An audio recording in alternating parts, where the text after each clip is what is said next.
Water crisis hits the country's economic capital, Douala. Taps have run dry at Cité de Palmiers, a neighborhood here in the littoral region of Cameroon. Locals say that they have been suffering for 1 week now. We take a look at the day-to-day difficulties of inhabitants in this newscast. Also ahead, we discover some localities in Dongamantok division of the northwest region of Cameroon, where there are bad roads, absence of electricity, no potable water. How are local inhabitants coping? And in few hours from now, senators and MPs will be meeting for the June session of Parliament. What are the stakes? We shall be talking about that in this edition of the news. We shall be right back.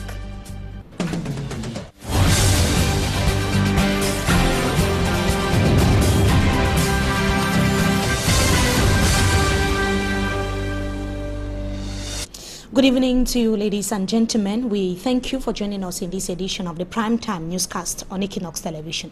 Let's begin right away here in the economic capital, Douala. As we announced a few seconds ago, inhabitants of Cité de Palmiers have been for 1 week now without potable water.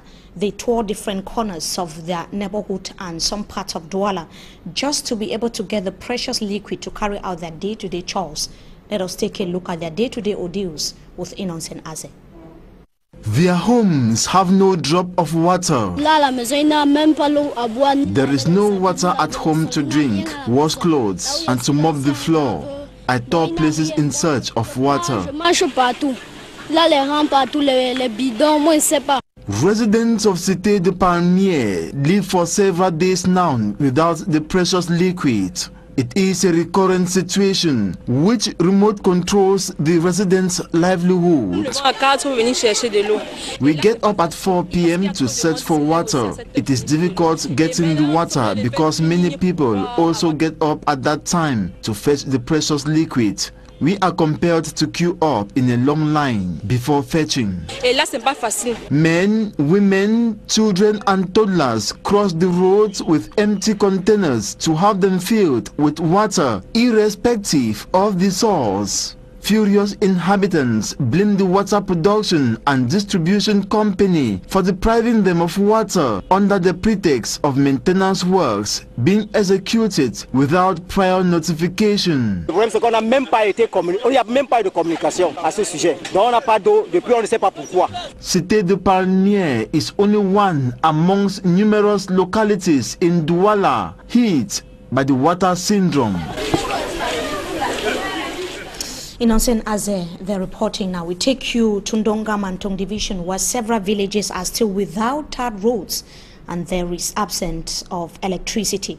For years now, access to potable water in some of the villages in Mwa, as well as in those subdivisions, is problematic. The people say that the Anglophone crisis has further crumbled economic activities in some of the localities, as we see in the following report. Nkambe, the chief town of Dongamantok division, is surrounded by scores of villages plagued by underdevelopment. Two of these localities which caught our attention are the sub-village in Ndu subdivision and Sabongari in Mwa.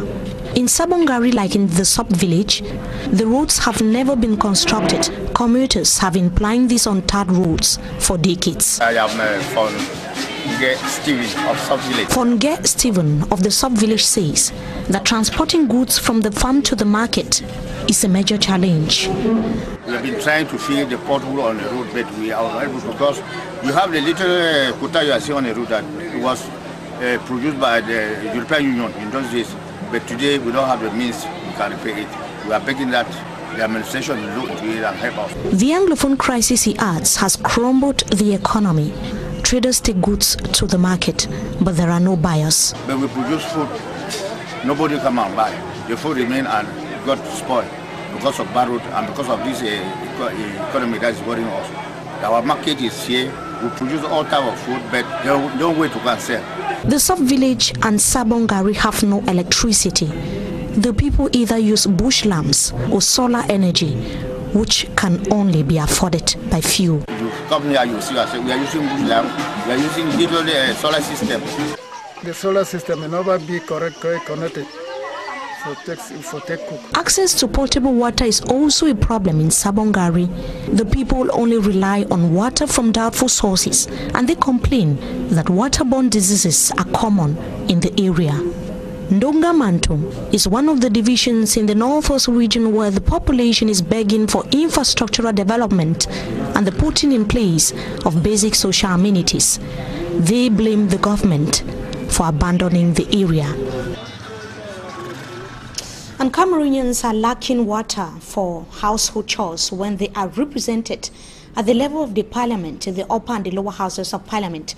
For 5 years now, since the last parliamentary election took place, that was in 2013 in Cameroon, some MPs have not been able to tackle the problems of bad roads, potable water and electricity in their respective localities. The people's rights to basic social amenities are simply being violated in several localities and regions in Cameroon. MPs are going to be meeting tomorrow for the last time before the next election take place, if at all it would take place in Cameroon, as the Cameroonians are expecting the election to be announced by the President of the Republic. MPs will begin meeting at 11 a.m.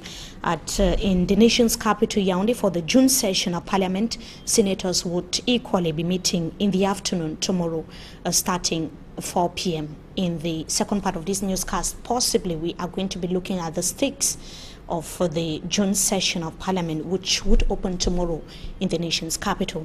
Now, BPC examinations in the French subsystem of education entered day 2 today across the national territory. It began yesterday hitch-free in some examination centers in the economic capital, Douala. Innocent as it was at the government bilingual high school, Nilong, in Brazzaville. He brought back this report. It was in a serene atmosphere that the BPC examination of the French subsystem of education kicked off June 5 in Government Bilingual High School Nilong Brazzaville Accommodation Center. What was disturbing was the absence of 26 candidates out of 1,515 expected to write the exam. Other situations like transfer cases and candidates quired up to the examination center by their parents for misplacing their official writing documents and school identity cards were all considered minor problems by the chief of center, Njem Samuel de Pardo. He urged parents of those who have forgotten theirs at home to ensure their children carry them along the subsequent days. Candidates went through thorough search before stepping into the center and examination halls. All candidates arrived on prescribed time, 8 a.m., except for one who arrived 13 minutes later and would have missed the first paper had it clocked 8:15. He said he was only informed by his father it was examination day. And management of the Shishong Cardiac Center is receiving 10 medical experts from out of Cameroon, precisely in Italy, for their second pediatric mission for the year 2018. The Cardiac Center is one of the most visited health institutions in Cameroon, but traveling to the hospital is a veritable nightmare for commuters, as Franklin Moabe tells us in the following story. The Cardiac Center in Shishong, inaugurated in 2009, is one of the most visited health institutions in Cameroon, specialized in the treatment of heart diseases. Traveling to these hospitals situated in the Mbui division of the Northwest region is a veritable nightmare as a result of the bad state of the road. In as much as the patients are concerned, we know the roads are difficult. The road infrastructure remains it's difficult, but we think we have spoken so much about it. We really don't know. Management of the Shishong Cardiac Center is receiving 10 medical experts from Italy for their second pediatric mission of the year 2018. The team coming from San Nicolanto have 12 patients for the surgical operations. This is the second pediatric mission for the year, and the team is coming from Italy, from San Nicolanto. We have 12 patients on the list for surgery. The team from Italy, specialized in heart-related issues, is coming to Cameroon at a time when heart-related diseases are on the rise in both children and adults in the urban centers and local communities. Cardiovascular disease in Cameroon really are in rise, probably because there are more doctors, more cardiologists that are well trained to diagnose them. And as we know, all of us, we know about hypertension, we know about the complications of hypertension, we know about congenital heart diseases, we know about acquired heart diseases, we know about problem with the heart rhythm, what people used to call palpitation. We know about all those things, and we see cardiologists, we used to consult patients, we see that the condition is getting worse and worse, probably because in the past we were saying that, or we were thinking that it's only in urban areas that we meet or we see cardiovascular diseases. No, in rural areas also, like here, I cannot really say that it's an urban center. We are semi-urban and mostly rural area, where we also see cardiovascular diseases, we also see hypertensive cases, we see cases with cerebrovascular accidents or CVA, we see cases in need of pacemakers, we see cases, children that are born with congenital heart diseases. And this really is a challenge for our country. I can say really that is a public health problem. The treatment of these patients has so far been fruitful, as even low-income earners benefit from the operations carried out at the center. The 2018 development plan is not for patients to travel to Shishang only, but for them to be consulted and diagnosed wherever they find themselves within the country. Something very special about the 2018 development plan for CC is that due to the socio-political crisis, we have been able to see how to increase the sites for mobile consultation in order to extend to the 10 regions of Cameroon as much as possible. We are stretching our hands and we want to reach areas like Kongsamba, Fumban, Mboda, and other areas, so much so that we can be able to meet the patients where they are, considering the fact that some patients find it very difficult reaching the cardiac center nowadays because of the road. The team from Italy, coupled with the host team of cardio-related disease experts, are expected to end their operations on Saturday, 9th June 2018. And in sports football, before we take you to the second part of this newscast, qualification matches in prelude to the 2018 female AFCON to take place in Ghana have entered the second and last phase. In the away leg match this afternoon in Brazzaville, the Lionesses of Cameroon trashed Congo 5-0. The return leg match will take place this Saturday, June the 9th, 2018 in Yaoundé between Cameroon and Congo. They're bringing us to the end of this edition of this first segment of the news. Up next is Talking Point. We shall be right back.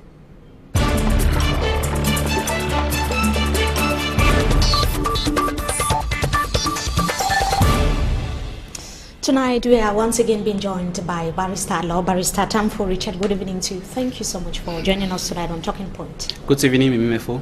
MPs would tomorrow, for the last time before the parliamentary election take place, if at all the elections will take place, be taking part in the June plenary sitting. On confronted reports say that the opposition is bracing to stage a protest at the level of the National Assembly, which is not going to be for the first time. They're going to be pressing for the revision of the country's electoral code and the Anglophone crisis to be included on the agenda. Can this be able to mount pressure on the government to table the bill on the electoral code at the level of the National Assembly?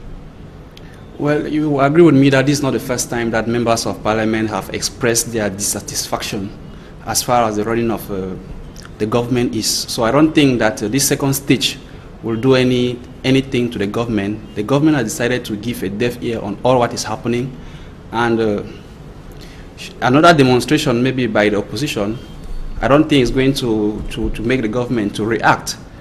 We all know that this is the last mandate of these members of parliament, and from the assessment we have seen how the opposition has always decried the bad governance of things, but nobody is listening to them. We saw how some members of parliament as of date are not even coming again to the parliament, like Honorable Wiba Joseph is nowhere to be found, and maybe others that I don't do. So I don't think our parliament today really stands to oppose the ruling government of today.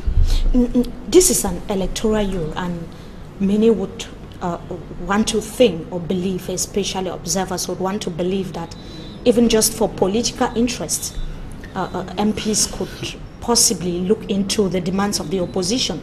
We know that the majority of MPs and even senators are from the ruling CPD and political party.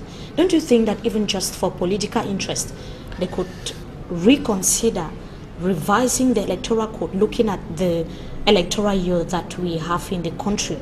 The advocacy on revising the electoral code doesn't date today, or it doesn't date maybe on it will not be a first issue for debate in the open session of tomorrow. People have always cried that the electoral code as of present doesn't really fit the democratic game, so that it should be revised, but nobody has listened to it. So we cannot be talking of a country that preaches democracy but is not ready to make it happen. So I don't see them tomorrow accepting to maybe scrutinize that bill or revising it. So the same scenario will continue, and the majority at the parliament will still continue to overshadow those who are of no significant value. It could be different for the electoral code, but different as well the for present electoral the Anglophone code crisis that the opposition has always called on the need for the Anglophone crisis to be included on the agenda. The situation is escalating. The present electoral code for 99% favors the ruling party. So why do you think that they want to revise it? They are not ready for any revision of the electoral code because it favors them. The Anglophone crisis, which we have been decrying that it should even be heard at the level of the National Assembly, nobody gives a listening ear to it. So, even looking at the way things are escalating in the regions, in the northwest and the southwest, don't you think that it is time for the MPs and the senators to look into the situation at the level of the lower and upper houses of parliament? We have continued to decry the bad governance of this country. So the situation now in those two regions has reached a level which, from the very first days, 2016, what we could solve was very simple. But because of poor governance and bad management, the crisis has to escalate up to this level. So I don't think that this last parliamentary session will give an open way to that. We saw the commission of Peter Mafani Musonge coming back to all the propositions that were earlier tabled, all the revendications that were being agitated by when the crisis escalated. So in June, nobody listened to them. So I don't think that the commission of Peter Mafani Musonge is still going to play a major role. We only have to wait the outcome of the crisis as we want it to be, that maybe foreign bodies will come and help us solve our problem, because we ourselves have refused to solve it. So let us just continue to see how you said for yourself that the Bilingualism Commission is coming back to some of these proposals that were earlier rejected. Don't you think that it's a sign of hope that there could be some significant changes as far as government's way of addressing this crisis would be? Well, we have the hopes for me now are not really much. My probabilities for that hope is not more much as when the crisis just started. It is not only the bilingualism, more other important bodies or authorities have prayed this government to resolve this issue and address these issues, but none of them have listened to it. So the commission is still just coming to re-echo what has been said already. So I'm done water. So it simply shows the failure of or even the members of parliament. Their voices are not being heard at the level of the assemblies. They may have maybe bills that they will table. The bills will be scrutinized and rejected. So I see that the members of parliament have not really been working as it's supposed to be. It's really unfortunate. Despite political affiliations, yes. Do you think that MPs have been able to defend their respective localities and come on looking at the situation on the ground? No, even the MPs are not given that free speech at the level of the parliament. You see an MP in parliament trying to defend his constituencies. He's refused the right to talk. He asks for audience. Nobody is granting it. So how do you want a member of parliament to defend is to defend that type of the position of his constituency before a National Assembly, which is not willing to listen.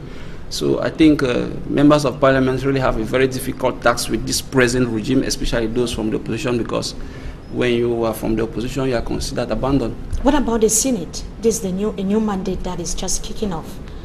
They would hold their June session, that is tomorrow in the afternoon. Don't you think there could be some hope at the level of the Senate? We have new senators, especially from the northwest region of Cameroon, representing the Social Democratic Front Party. Yes, the Senate, yeah, though the majority is still from the ruling party. I don't see how 97 voices will be able to fight 7 voices.